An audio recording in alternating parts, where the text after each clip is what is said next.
Hello and welcome to Strip Threads. I'm Michael, your host. Today we're going to be talking about my 58 DeSoto firesweep, just fresh brought in from Washington. Stay tuned. So first, what is a DeSoto? Well, Chrysler Corporation back in the 50s, you had the Imperial top of the line, Chrysler, DeSoto, Dodge, Plymouth. DeSoto is basically the kind of sportier version of the Chrysler. Dodge was kind of the sporty cheap car, and Plymouth was just the cheap car, and Imperial was top of the line. So, this firesweep here, it's a 58 firesweep Sportsman. Sportsman meant it was a two-door hardtop. The firesweep, a lot of the DeSoto guys, and even myself included back in the day, considered this to be a fake DeSoto. It's got the hooded, the hooded headlights. So these are basically Dodge fenders. This grill and bumper are all DeSoto. Hoods, Dodge. The big difference between the firesweep and the big cars is right here was about 3 inches longer, and right here was about 2 inches longer. They had a bigger wheelbase on them. And the 57, 58 big DeSotos got Hemis. These cars, the 57 got, I think, a 325. Was the poly version of the Red Ram Hemi. This 58 came with a 350. Not a small block Chevy, a big block Chrysler. It was a precursor of the 383, the 361, all those. It was locked up, and then I had a 2-speed power flight behind it, so I gave it away as soon as I got it. When I was 6 years old, there was a car rumbling through my neighborhood. I didn't know what it was. It was flat black, primered. It was jacked up to, ridiculous heights in the rear. And it was loud, and it was cool. It was so awesome. And I thought it was a 57 Chevy. My grandpa had a 57 Chevy, two-door Bel Air, red and white. But what really got me was the rocket ship taillights. And the exhaust. It wasn't a Chevy, but it was cool. Years later, I figured out what it was. It was a DeSoto. I don't remember if it was a big car or the small car, but it was a DeSoto. And so this has been my dream car ever since I was a little kid. Big fins. Big fins. I mean, just the kind of sinister look of these headlights.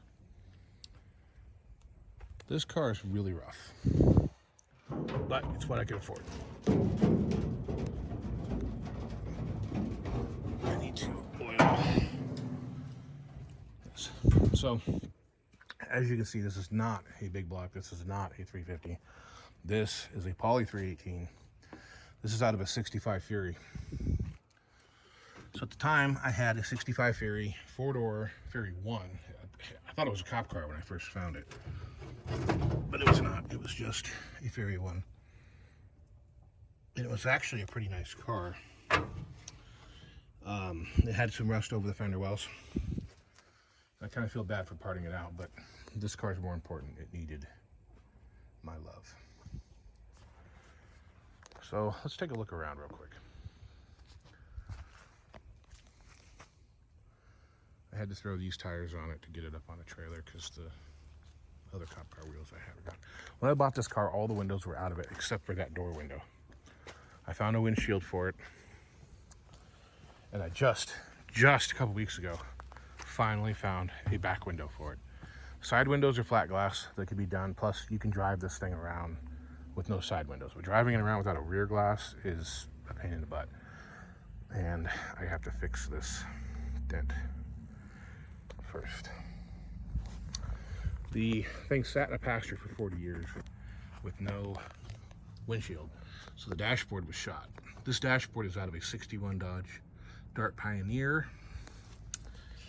It's got the cage cluster that the sun shines through. It's a radio delete. You can see no headliner. This back seat is out of the Fury.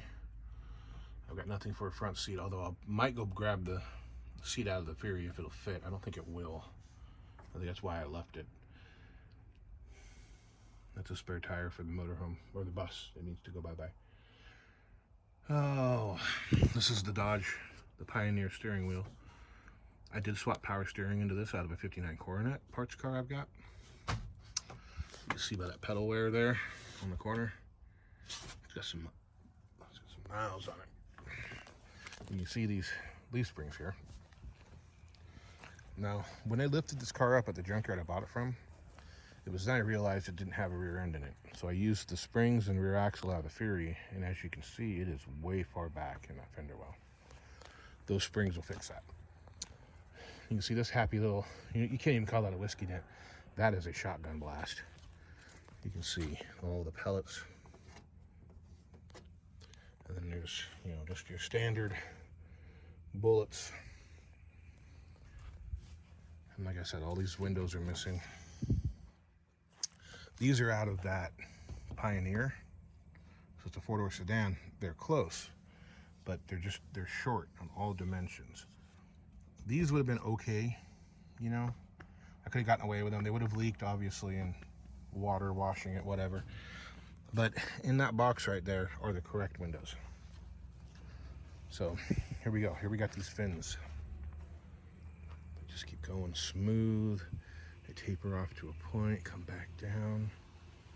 Oh, it's just amazing to me. It's incredible.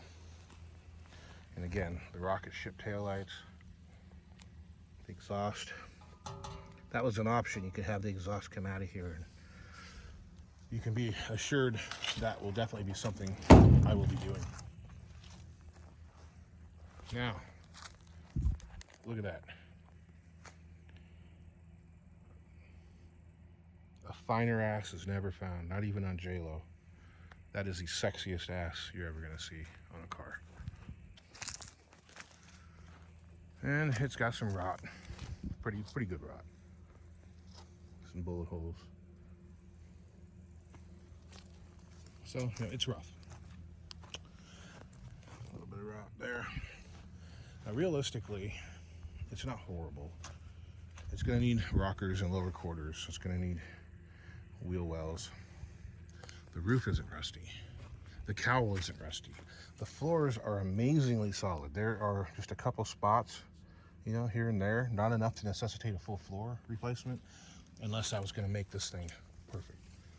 And I don't have any intentions of making it perfect. So the things you guys have probably learned about me by now, and I've probably said it before, is I am much more of a function over form guy than anything. So this car is not going to get restored. It's not going to get painted all shiny and everything. At least I don't have any intention to. Maybe when I'm all crippled up and I can't do anything but sit in the garage and polish them and look at them, maybe then I'll do it. But for now, this car is going to be a runner. It's going to be sanded down. It's going to be painted probably a flat color. Rattle canned, maintenance enamel, whatever. I can't leave it like this because I have picked up a 57 front clip for it. Why? Well, it's pretty rusty. You say, oh, that doesn't look too bad. Well, it's pretty bad. It's pretty bad.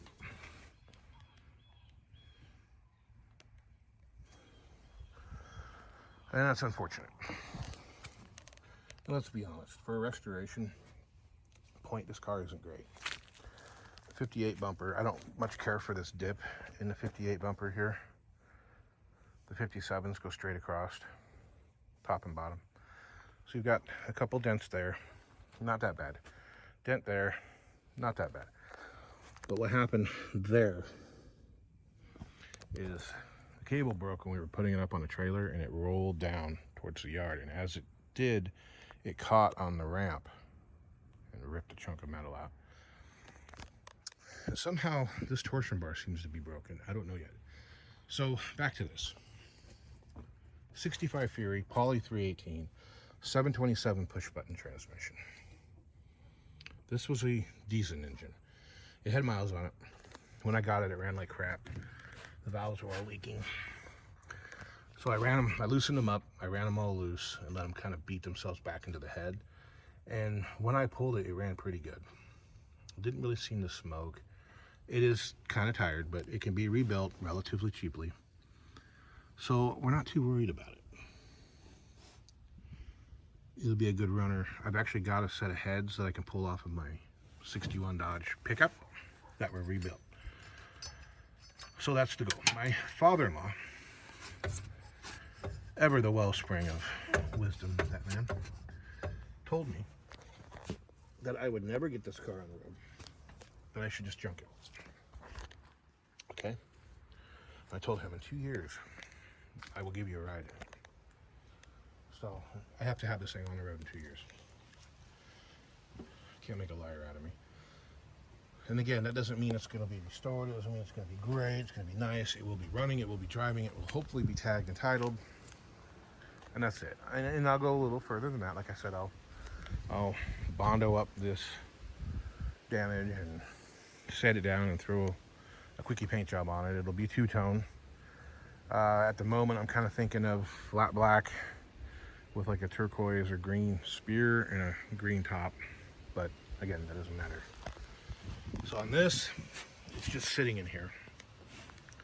I've got to change these motor mounts. I did get the correct small block motor mounts. This, I believe, is the 65 radiator, and it almost fits. I need to elongate these bolt holes, and so I can center this, and then they should go. Distributors, obviously, probably shop. I haven't even checked to see if it locked up. It may be locked up at this point.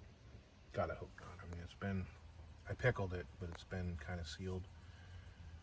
I don't know yet. I did swap power steering, like I said. I got nothing for brakes yet. That needs to get done, and then this, something has to be done with that opening there. A piece of metal would be enough, really. Oh.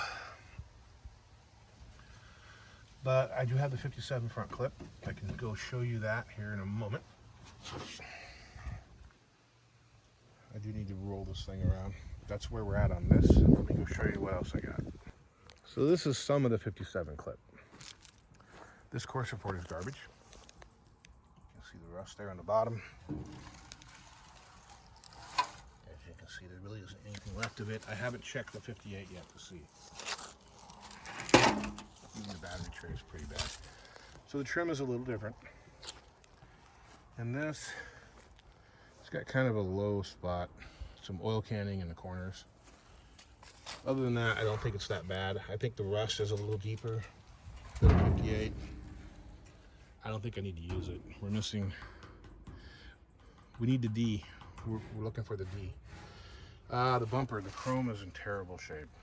It's down through the chrome into the nickel. It's got one decent sized dent there, and I think it's got a smaller one over there. Otherwise, this is in great shape. It's missing the turn signal lenses. But you see where it goes all the way across. I just think it's a much smoother look. I was actually thinking about taking this hood,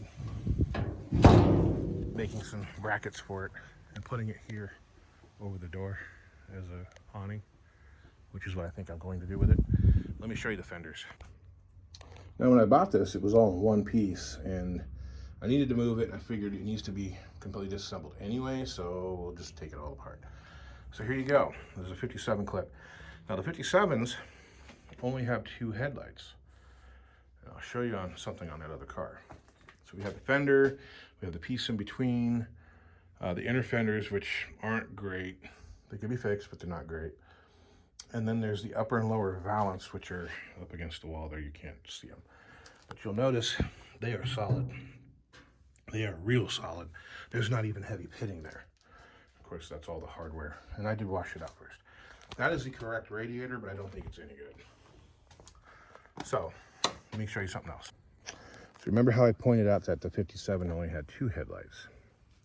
Well, if you look at this upper valance, see the dip right there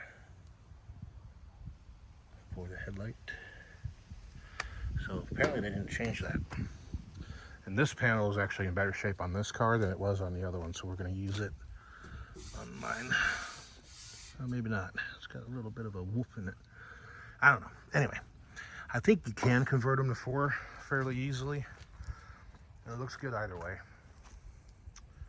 We'll see. And I mean, that honeycomb down there can actually be straightened out pretty easily. About the only place where it's bad is right down there along the bottom edge, which is supposed to sit down below the bumper anyway. Alrighty, so we need to get on pushing this thing a little further into the yard, I think. Keep people from seeing it, trying to haul it off. Hey, look at that, I found the D. Yeah, this is different. The other one's got more of a dip to it, and it has a plastic insert in it, where this frankly looks a little cheaper, but neither one of them are in good condition. Like, this chrome isn't great. It's got a little bit of bubbling there and here, but it's so much better than what was on the 57.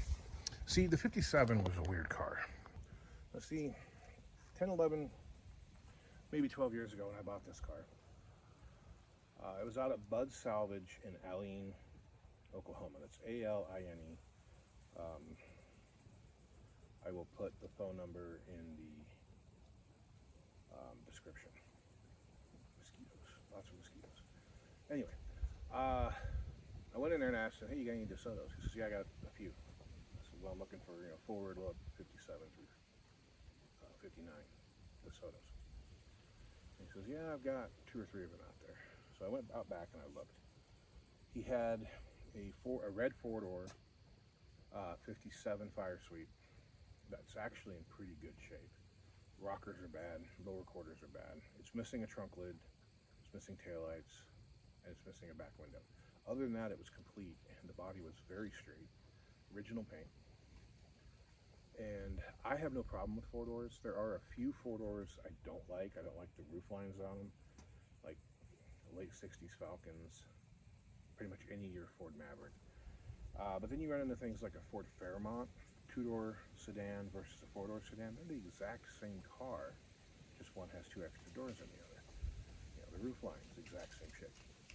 I do know that the roof is taller on the 4-doors slightly in the 2-door sedan, but I didn't care. But I did know that resale value-wise, the 2-door hardtop's the way to go. So if anything ever happened or insurance values, the 2-door would be the better one to have. And so then I kept looking through the yard and I came across a pretty nice 56 DeSoto Fireflight, all the chrome. I mean, this thing was beautiful, but that's not really my style. And I came across some later forward look cars, 60, 61, 62. I'm not really into those. But then I came across these 2 57, 58 DeSotos, Firesweep, Peter hardtops, and I fell in love with it was a green, Firesweep, 57 Firesweep, 2-door hardtop, and it had the 325. And the windshield was busted out of it, but it had all the rest of the glass, it had all the trim on it. The thing looked pretty decent. And then I got to looking real close at it, and somebody had screwed that tin, garage, barn, roofing tin on the rockers. Okay, so when this thing was junked, it was shot. It was rusted out. The thing had no floorboards. It had vinyl floors in it, where this one had carpet. So that might have been the cause of that, but it had no floors at all. Center tunnel, that's it.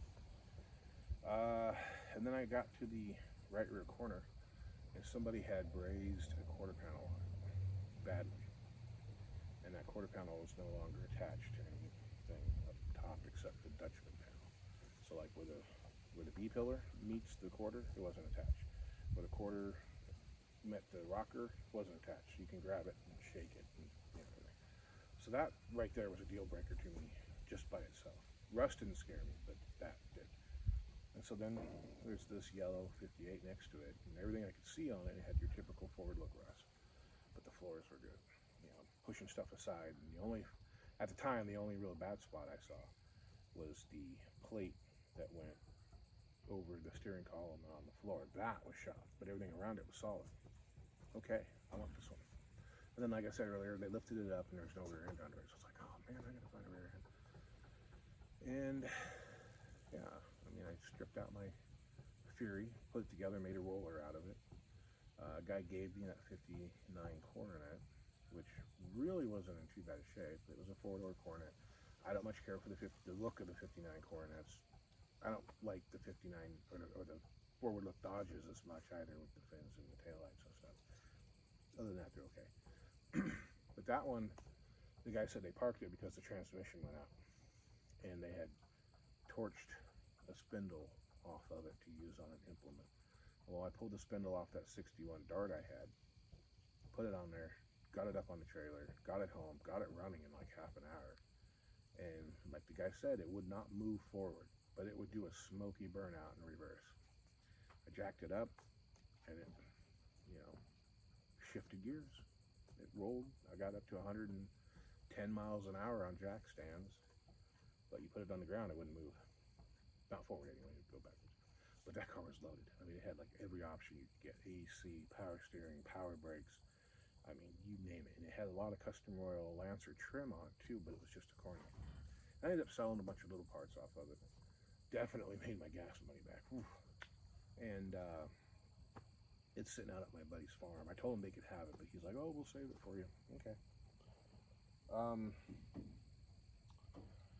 But yeah, it's my baby, and someday here, pretty quick, it'll be on the road. But that's it. I hope you enjoyed. Like and subscribe if you want to see more content. Hopefully here will be a little less sporadic about the episodes. We're here at the house. I think I'm going to go back and get the Courier. That'll be the last one I get this year.